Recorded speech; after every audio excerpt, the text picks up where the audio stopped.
Hello दोस्तों, आप सबका हमारे चैनल हंटिंग क्रश में स्वागत है। दोस्तों, आज हम लेकर आ गए हैं एक नई मिस्ट्री को, जिसमें सैलेम विच ट्रायल की तरह ही ब्रिटेन देश में चुड़ैलों को मारने के लिए एक अभियान को चलाया गया था, जिसे पूरी दुनिया पेंडल विचेस या पेंडल हिल विच ट्रायल के नाम से जानती है। पेंडल हिल का एरिया आज भी उन अनसुलझे रहस्यों को समेटे हुए है, जिनका जवाब मिलना अभी बाकी है। 1300 से 1600 ईस्वी तक पूरे इंग्लैंड में ही लगभग 500 लोगों को जादू टोना करने और चुड़ैल होने के आरोप में फांसी दे दी गई। कैसे इन जादू टोने की घटनाओं ने वहां के राजा जेम्स प्रथम को भी परेशान करके रख दिया, वो भी इस शैतानी शक्तियों के हमले से खुद को नहीं बचा सके। आज के वीडियो में हम आपको बताएंगे कि कैसे हमेशा लोगों की सेवा करने वाली एक LS नाम की महिला को उसके लाख मना करने के बावजूद जादू टोने का आरोपी बनाकर फांसी के फंदे पर लटका दिया और एक बेगुनाह की जान ले ली।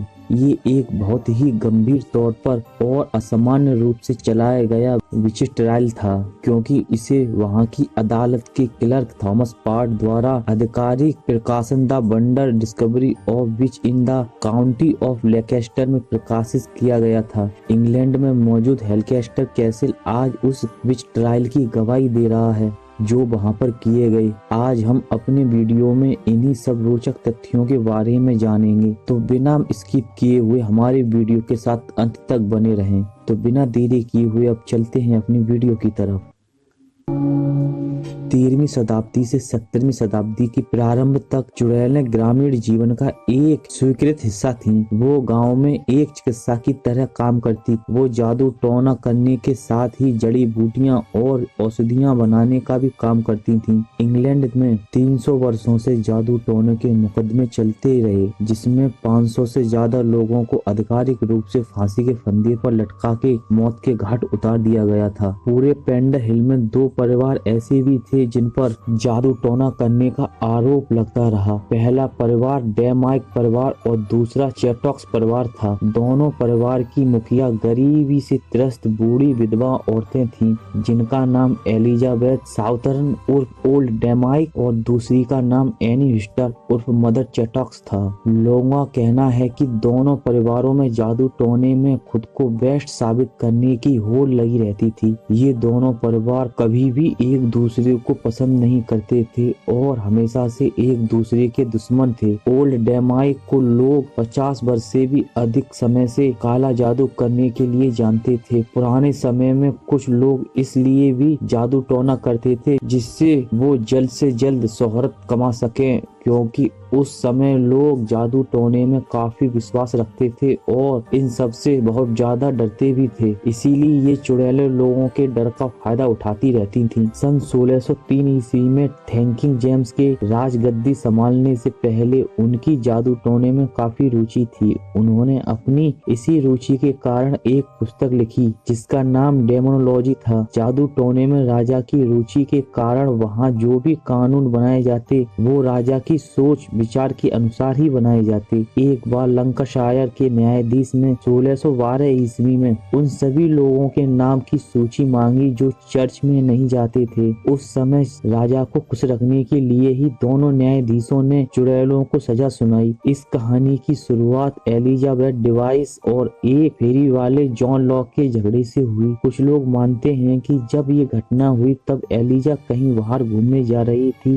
और कुछ लोगों का मानना है कि उस समय एलिजा जॉन ट्राडेन फॉरेस्ट की सड़क पर भीख मांग रही थी। उसने जॉन लॉ से कुछ सुइयां मांगी। वो लोहे की सुइयां खरीदना चाहती थी, लेकिन उस गांव में अफवाह थी कि एली जॉन उन सुइयों को जादू टोने के लिए इस्तेमाल करती है। जॉन लॉ ने जादू टोने की वजह से सुइयां देने से मना कर दिया, जिस वजह से एली जॉन को गुस्सा आ गया और उसने कुछ मंत्र वगैरह पढ़कर जॉन लॉ पर फूका। एली जॉन के ऐसा करते ही जॉन लॉ बेहोश होकर गिर पड़ा। वो कई महीने बीमार रहा। उसके घर वालों ने जॉन लॉ को पुलिस में जाकर इस घटना के बारे में बताने को कहा। जॉन लॉ ने घर वालों के कहने पर पुलिस के पास जाकर इस घटना की सारी जानकारी दे दी। जब पुलिस ने जांच की तो उन्हें पता चला कि ये एक महिला नहीं बल्कि दो बड़े परिवार हैं जो लोगों पर जादू टोने करते हैं। ये पेंडल हिल के आसपास ही रहते हैं। पुलिस को जांच करने पर बहुत सारी हैरान करने वाली जानकारियां भी मिली, जैसे ये जादू टोने करके भूत प्रेत शैतान और चुड़ैलों को अपने वश में करके रखते हैं। इन दोनों परिवार के घर में चुड़ैलों की मीटिंग भी होती है।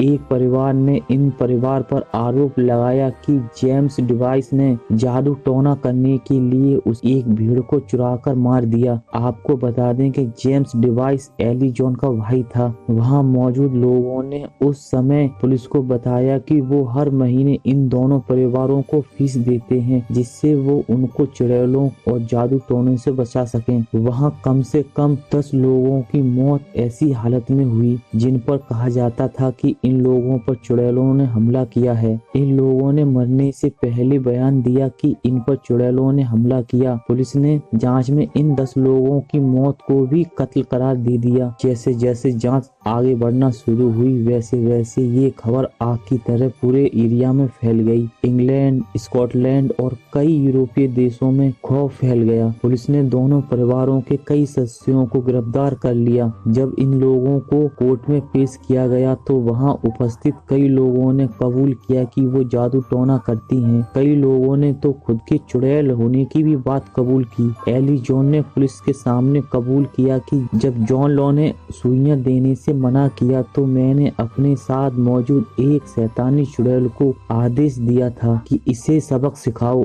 और लंगड़ा कर दो। उसने ये भी कबूल किया कि उसकी दादी और उसके परिवार के लोग भी चुड़ैल हैं। ये सब सुनकर पुलिस की आंख खुली रह गईं। एली जॉन ने बताया कि उसकी मां के जिस्म पर एक बड़ा निशान मौजूद है जहां से चुड़ैलें आती हैं और मेरी मां का खून चूसती हैं। इन सब बातों को सुनकर पुलिस ऑफिसर भी डर गए। अदालत में बाकायदा मुकदमे की कार्रवाई 17 अगस्त से 19 अगस्त 1692 के बीच लेकेस्टर किले में हुई। मुकदमे में बहुत सारे आरोपी और गवाहों को पेश किया गया। इस मुकदमे में एक बात और भी थी जिसके कारण ये मुकदमा बहुत ही मशहूर हुआ। वो बात यह थी कि आरोपी को अपना वकील करने की इजाजत नहीं थी और न ही वो अपनी तरफ से कोई गवाह पेश कर सकते थे। उस समय के कानून के हिसाब से कोई भी कम उम्र का बच्चा गवाही नहीं दे सकता था, मगर राजा के कहने पर कानून के इस नियम में भी फेरबदल कर दिया गया और बच्चे की गवाही को भी स्वीकार कर लिया गया। इस मुकदमे की मुख्य गवाह एली जॉन डिवाइस की छोटी बेटी जेनेट डिवाइस थी। जेनेट डिवाइस सिर्फ 9 वर्ष की थी, जिसने अपनी मां एली जॉन डिवाइस पर चुड़ैल होने और जादू टोना करने का आरोप लगाया था। जेनेट डिवाइस ने बताया कि उनके घर में चुड़ैलों की बाकायदा मीटिंग हुई होती है। मेल्किन टावर में भी चुड़ैलों की मीटिंग की गई थी।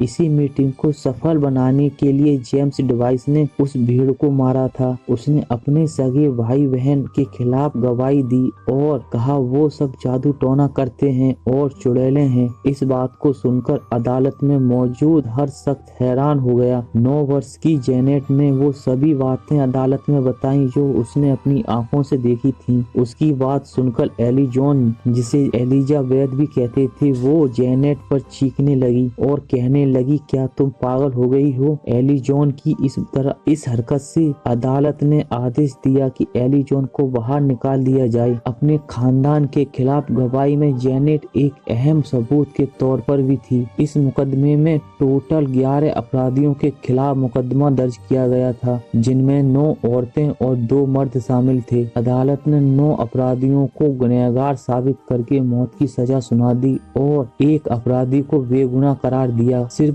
2 दिन चली इस अदालती कार्रवाई में ही इस मुकदमे में फैसला सुना दिया गया। 20 अगस्त 1612 ईस्वी को 9 लोगों को फांसी के फंदे पर लटका दिया गया, जबकि एक आरोपी की अदालत की कार्रवाई के दौरान ही मौत हो गई और एक को बेगुनाह साबित करके छोड़ दिया गया। अब आपको बताते हैं कि एलिस कौन थी। तो आपको बताते हैं कि ये वो महिला थी जिन्होंने अपने ऊपर लगे आरोप को मानने से मना कर दिया कि वो एक चुड़ैल है। गांव के लोगों के प्रति एलिस का व्यवहार बहुत अच्छा था। इसके बावजूद एलिस पर बार बार जादू टोने में शामिल होने का आरोप लगता रहा, लेकिन उन्होंने कभी भी इन आरोप को मानने से मना कर दिया। एलिस जज से कहती रही कि उसके लिए भी कोई गवाह उसके पक्ष को सही साबित करने के लिए पेश किया जाए, लेकिन कानून में फेरबदल करने के कारण उसे अपने हक में वकील करने या गवाह पेश करने की इजाजत ही नहीं थी, जिसका खामियाजा एलिस को अपनी जान देकर भुगतना पड़ा। लेकिन बाद में एलिस को बेगुनाह साबित किया गया और उसका मृत शरीर उसके गांव रफली में दफन कर दिया गया, जहां आज भी लोग आते हैं और एलिस की बेगुनाही की दलीलें देते हैं और एलिस की स्टैच्यू के ऊपर फूल रखकर उसकी बेगुनाही के सबूत के तौर पर उसे याद करते हैं। इस मुकदमे की कार्रवाई 2 जजों ने की थी, जिनका नाम सर जेब एल्थम और सर एडवर्ड था।